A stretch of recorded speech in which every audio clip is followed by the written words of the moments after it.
नमस्कार सम्पूर्ण हाम्रा दिदीबहिनी दाजुभाइहरूमा जो रोमानिया आउन चाहनुभएको छ।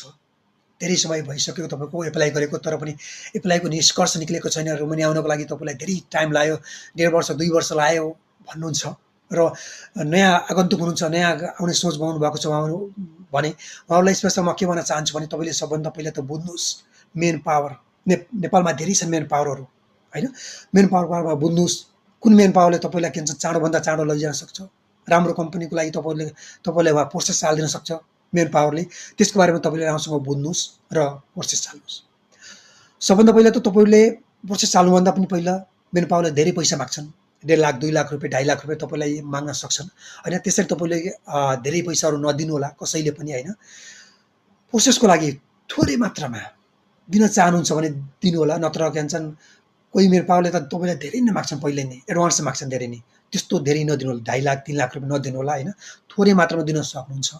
र सबभन्दा पहिला बुझ्नुहोस् कुन छ त नेपालमा के भन्छन् रोमानियाको लागि बेस्ट मेन पावर जसले चाँडोभन्दा चाँडो तपाईँलाई के भन्छ रोमानिया पठाएर राम्रो काम दिलाउन सक्छ।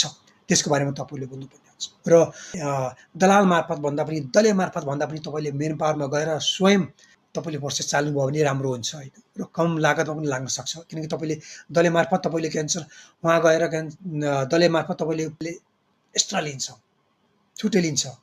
र त्योभन्दा पनि तपाईँले आफै गएर उहाँको बुझ्नुभयो भने जान्नुभयो भने तपाईँले आफैलाई सजिलो हुन्छ होइन।